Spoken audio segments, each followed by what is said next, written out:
All right, welcome back, everybody, to this Sapling edition of Evergreen Perspective. We are joined today with Dorothy. She is running in District Four, position two. 4, Position 2. District 4, Position 2. We should clear that up before we get started. But let's go ahead and jump in here. Tell us just a little bit about yourself, what you want the people to know, and let's talk. How long have you been in Clark County? Since 2008, I moved here just as the housing market was crashing. Perfect timing. Yeah, when I left the military, I was looking for a place to call home and really decided that, the Pacific Northwest was where I wanted to head. Transferred to Portland State University to do my 4-year degree and really just fell in love with Clark County. And this is where I raised my son, and I plan to stay forever. Love it. So I know. So we're talking charter review, right? You were on the charter review last time. What's making you come back for more charter review? A lack of finished business, I feel like.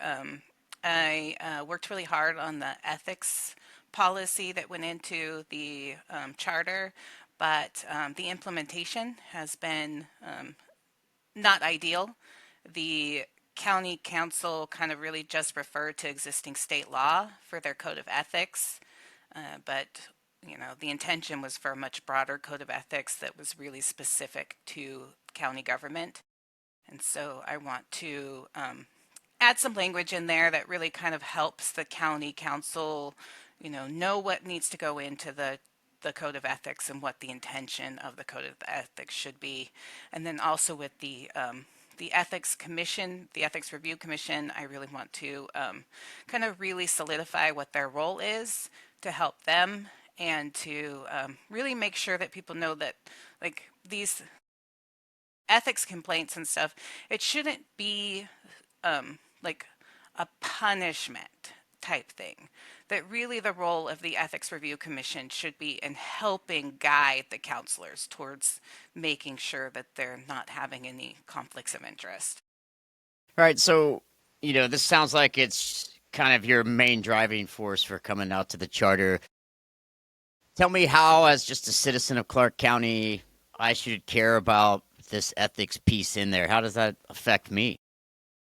Well, I mean, if you think about a lot of the complaints we certainly have about, how much money developers give to our counselors and donations and kind of how that shapes how zoning is done, what gets developed. We're still looking at this housing crisis that's been going on for, 10 years now at least. And, we're not getting the housing that we need, but we certainly have a lot of warehouses. So it's really kind of looking at being able to eliminate those conflicts of interest and really making sure that we have a council that is working for all of us. I gotcha. And so, how do you inform your work on the charter commission? Where do you pull that from, and how do you collect from the citizens information about items for the county charter? I think we did a lot of work before the first Charter Review Commission of like, we went out, we did a lot of like tabling at the farmers market and a lot of events and stuff and really talked to people about what issues were important. It's kind of how we ended up making the positions all nonpartisan. That was a really important piece for people. They didn't like the way that partisan politics was really messing up with the way that the council functioned and the way that the administrative offices were functioning. And then, we looked at adding a fifth district because North County at that point had no representation on the board whatsoever because the way that the borders were drawn for the 4 districts, everybody sort of lived in Vancouver who was on the board. And so there wasn't that representation. So we added the fifth district to make sure that North County had representation, and then we did the ethics was really important for people, even though it's not a sexy topic and no one really ever wants to talk about it, but it does actually affect us, and it's the one way that we can really control, the corruption and make sure that it doesn't happen here locally. I think we've made a lot of like strides in the last 5 years. I think our council's really changed to being more responsive and really a lot more representative of the county. But, getting a little bit more tweaks done, I think that we can really have just a totally functional county government, and it'll be great for all of us. I mean, I think that's the idea, right? Is that the county government works best for all citizens in the county. An awful lot of divisiveness in this campaign as a whole, it seems. In this nonpartisan race, there seems to be some real partisan driven politics bubbling up. How do we, if elected to the charter, how do we keep those extreme partisan politics at bay and make the charter commission about, a majority of the citizens of Clark County? I think it's really just really focusing on what the function of the charter is. I mean, the charter is like our constitution, right? It just lays out the functions of government. It really separates the two powers between the legislative and executive branches. The legislative being the council, the executive being the county manager, and then the administrative offices that fall under her. And then sort of and how we elect things like the sheriff, the prosecuting attorney, the clerk, those kinds of things. It's not a place for policy issues. And I think that that's where this disconnect is coming from, and why there's so much, seems to be some partisanship coming into this, is there are people coming into this with policy driven like approaches. And that's just not the place for the charter. The charter is for government function, and that's it. Right. And how do you think we can help the citizens of Clark County know what the charter is and about? Because when they're out and they're hearing campaigns talk about, say bridge tolls or taxes, those are like beating drums that they're hearing, and those sound good from a voting standpoint, but that's nothing that the charter really has purview over. No, and I think that it's on us as candidates, right, to talk to people and be like, but I think that I don't know how we really solve this issue, because honestly, I mean, when I talk to people, people don't even know what the charter is. They don't know that they're voting on it. And we went through this 5 years ago. And so it's kind of a thing that people kind of maybe pay attention to in the moment and then forget about. And we also have new voters and new people have moved into the area. And so it's a lot of just an educational piece. I kind of wish the county government would do a little bit more of the educational piece. They have certainly a lot more resources than we do as individual candidates, especially when we're running just in singular districts. And for those of us in the fourth and fifth, they aren't really walkable districts. They're not where we can really get out and meet, all of the people that we're trying to talk to. Right. And I guess, with that said, when we're talking about all the folks out there and this education piece, how do you feel like the county charter affects people on a daily basis? As a general citizen, why should I care about what's in the county charter?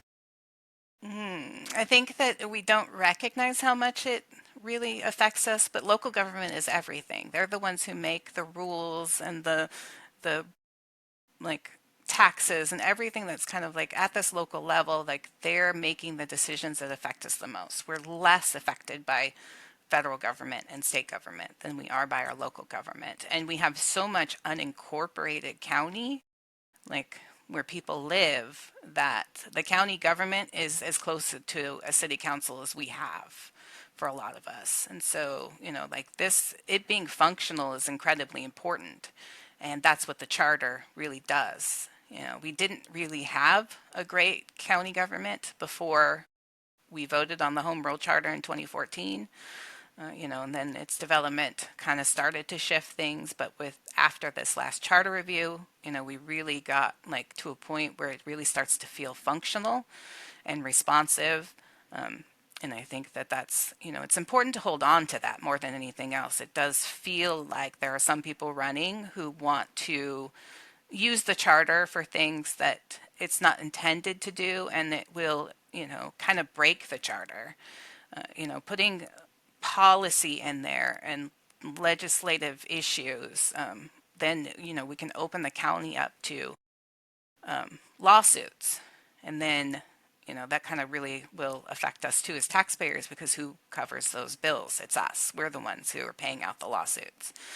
So it's really important, I think, to people, even though we often don't recognize it, how much local government affects us. Right. I think, to be moderately cliche, all politics are local really hits home when you're talking about, you know, the different items, whether it's redistricting or zoning and those things that our county council does to facilitate growth or infill has a dramatic effect on all of us every day.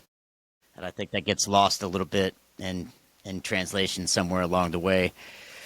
So, if elected to the commission, besides the ethics piece we've already discussed, what's kind of your priority in that room with 14 other commissioners? We know that politics of late have become really contentious. How do we manage to keep that room on track and not getting hung up in extreme partisan politics? How do you handle that? I think it's a lot of really relying on the fact that, so we developed bylaws and procedures and stuff during our first review, really kind of hopefully being able to follow those procedures will kind of keep us going. I mean, there's really important deadlines to hit. Like we have to, if we want anything to go on the ballot next year, um, then it needs to be, into the elections office, and Greg Kimsey will give us a deadline to meet. So there's a lot of work that has to get done in, getting the words, worked out and the resolutions done, and then, sent to the elections office. And so, it's not like a lot of time for bickering in there. And I think that, we'll have, the county lawyer, and we'll have, the county manager kind of helping guide things along too, to make sure that we're not, pushing that boundary of what belongs in the charter. And hopefully they'll help kind of stave some of that stuff off too. And I think just generally, making sure that we elect co-chairs, although I kind of wish we would change the bylaws to just one chair. I don't really know if co-chairs really were necessary, but kind of like electing the right leadership, I think will also be super helpful. And that's all the stuff that will happen in the beginning. Yeah, I think that chair is going to play an integral role in keeping things moving forward in a methodical manner. So I guess as we kind of wrap this up here, what's the one thing you want voters to take away from you out of this message? I think the most important thing is that, this isn't a race to skip. This is a race to really dive in and really think about who's going to be representing you on this board, and making sure that, like, if you want a functional government, make sure you are voting for people who believe in a functional government, that government can function, not people who think that government is totally unfunctional, but they want to run it anyways. And so, how can people learn more about you and your campaign? Well, they can go to my website, Dorothy at dorothygasque.com. There also, I have my phone number listed, and my email, and I'm happy to answer any questions anyone has. Awesome. Dorothy, I appreciate you coming on and sharing a little bit about yourself and where you see the charter going. And I'll see you out on the campaign trail. Yeah. And thanks for taking the time out to give us all these recordings. Appreciate it. My pleasure.